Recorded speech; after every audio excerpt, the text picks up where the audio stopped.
জুলাইয়ের 28 তারিখ 2022 সকালবেলা একটা জায়গা আসলাম পার্কে ঘুরতে। তো অনেক ফুল গাছ, জংলি ফুল গাছ, বাট কতটা সুন্দর হতে পারে জংলি ফুল গাছ, এই গাছগুলো কেউ লাগায়নি।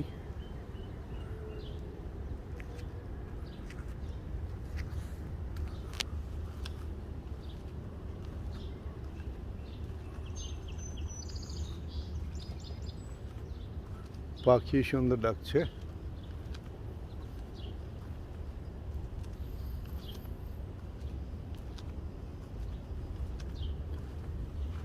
তো খুবই সুন্দর একটা জায়গা, সকালবেলা রোদে ঝলমল করছে, গাছগুলো এত সুন্দর। ওই যে গাছগুলো ফুল ফল হয়েছে লাল লাল, এই গাছগুলো খুব সুন্দর একটা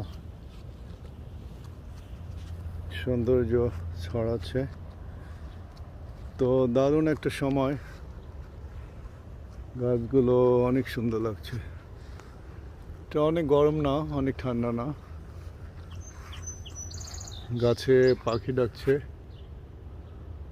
ছোট পাখি, আওয়াজ অনেক বেশি।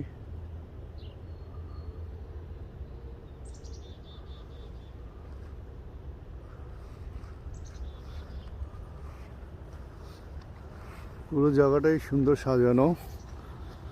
সৌন্দর্য হচ্ছে এখানে পরিষ্কার পরিচ্ছন্নতা, এটা অনেক বেশি।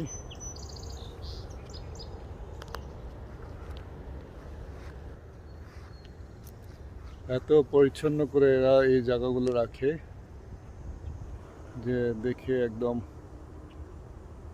মনটা ভরে যায়।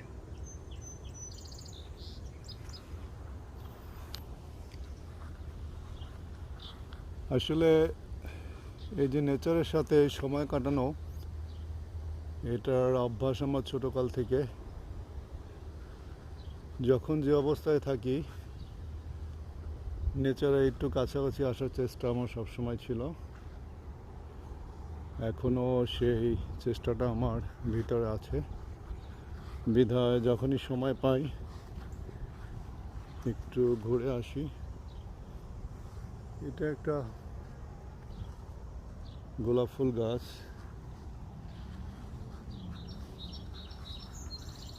এটা একটা ছোট্ট জঙ্গলের মতো, অনেক সময় সাপও থাকে, আমি দেখেছি।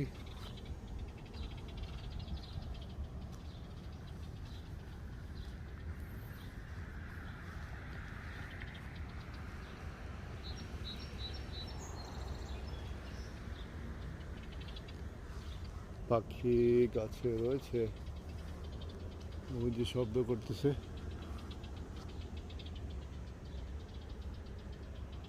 কানাডার এই জিনিসগুলো অনেক ভালো যে মানুষের বসবাসের যে আবাসভূমি, তার আশেপাশে অনেক বড় করে জঙ্গল রাখে। এটা ম্যান্ডেটরি, যাতে মানুষের জীবনের স্বাভাবিকতা থাকে, নেচারের সাথে মানুষ একটু সময় ব্যয় করতে পারে, এবং এটা মানুষের অনেক ভালো লাগার একটা বিষয়। জায়গাটা অনেক সুন্দর, উপরে গাছ, দুই সাইডেও গাছ দেখতে পাচ্ছেন। ভিতরে কিছু পাখি লাফালাফি করছে ওই সাইডটাতে, ক্যামেরাতে হয়তো দেখাবে না। আর পিছনে তো পাখি ডাকছে।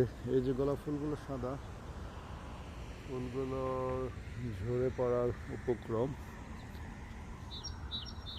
ওয়াও, বাংলাদেশের মতো একটা সকালবেলা যে পাখি যেরকম ডাকে, ওইভাবে পাখিগুলো ডাকছে। ঝিঝি পোকা ডাকা শুরু হয়ে গেল।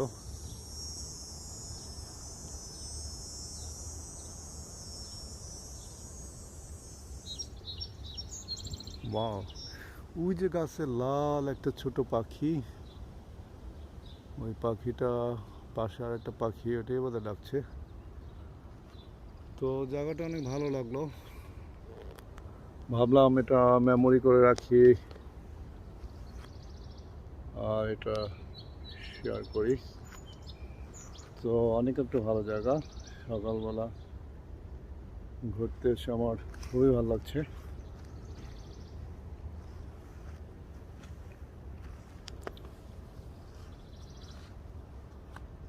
নাইস।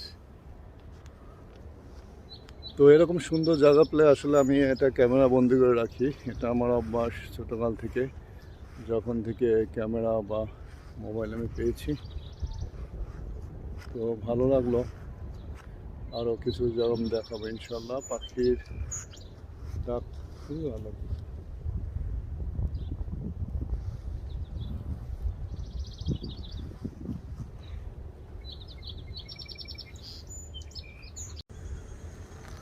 তো আমি একটু সাইকেলে চড়ে যাচ্ছি সকালবেলা মর্নিং ওয়াক। আচ্ছা, কেন মর্নিং ওয়াক করছি না, বাট বাইকে করে যাচ্ছি। দারুণ সুন্দর একটা বাতাসে গাছের পাতাগুলো দুলছে, ঝিঝি পোকার ডাক,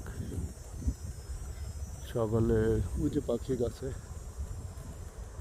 সকালবেলার সোনালি একটা রোদ, সব কিছুই আসলে কানাডার যে সামার টাইমটা, এখন জুলাই, আগস্টে থাকবে, সেপ্টেম্বরে একটু খারাপ হওয়া শুরু করবে। তো অল্প সময়ের জন্য এখানে সামারটা আসে,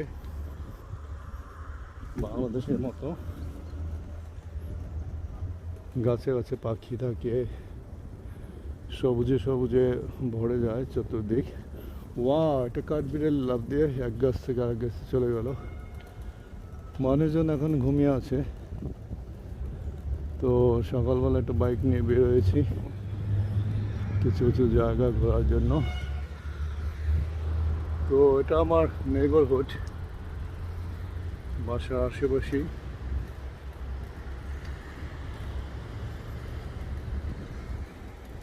এই যে দেখতে পাচ্ছেন আমার বাইকটা, সকালবেলা একটু গড়ি গড়ি বৃষ্টি ছিল, একটা রেইন জ্যাকেট নিয়ে আমি বের হয়েছিলাম। তো এখন ওই ভাবটা নেই, রোদ উঠে গিয়েছে, মানুষ যে যার মতো চলছে। দেখি আমি ওই সাইড থেকে যাবো, গাছের নিচ থেকে যাচ্ছি।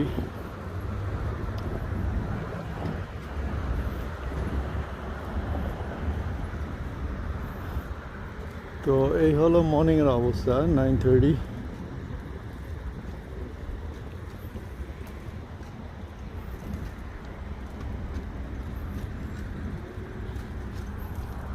মর্নিং টাইমে আসলে মানুষের ভিড় যানজট সবই একটু কম থাকে।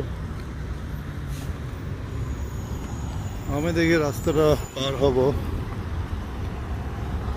দুইভাবে পার হওয়া যায়, একটা সঠিকভাবে আর একটা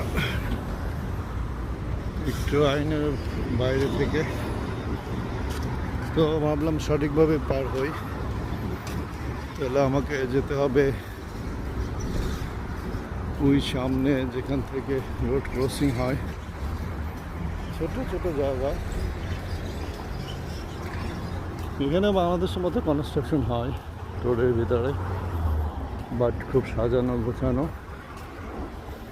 ওরা কনস্ট্রাকশনের পুরো জায়গাটাই ব্যারিকেড দিয়ে রেখেছে। ওই যে মাটির তল থেকে অনেক মোটা পাইপ নিয়ে যাচ্ছে, সোয়ারেজ লাইন হতো। তো টোটাল এই জায়গাটাতে কাজ করেছে ওরা, সব আটকে দিয়েছিল। এখনও তো ওই সাইডের পাইপগুলো ওরা টানতেছে। এই যে সাইড ওয়াক, আমি এখান থেকে পার হব। দেখা যাক, একটা বাটন আমাকে পুশ করতে হবে। ওকে,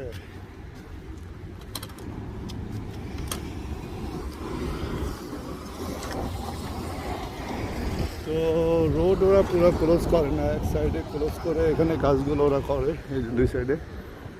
আর মেইন রোডটা অনেক বড় ছিল, এটা কেটে ন্যারো করে দিয়েছে, বাট স্টিল দু সাইডে যাতায়াতের ব্যবস্থা ওরা রেখেছে যাতে ট্রাফিকের কোনো ক্ষতি না হয়, মানুষজন যেন তার গন্তব্যে যেতে পারে। অন্ততপক্ষে একটা লেন করে খালি রাখা হয়েছে দুই সাইড থেকে।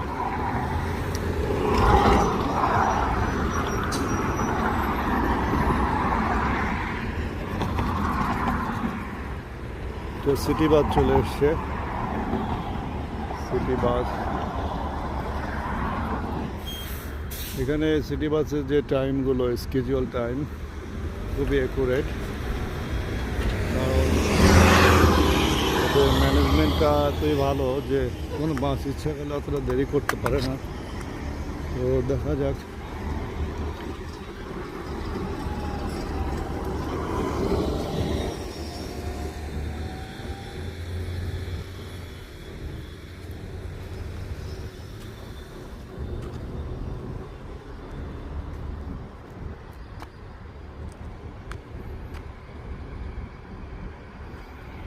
আমার বাইকের একটা লাইট ছিল, ওটা পরে পড়ে গেছে, তো ওই সাইডে গিয়ে আমি লাইটটা নিয়ে আসবো আবার।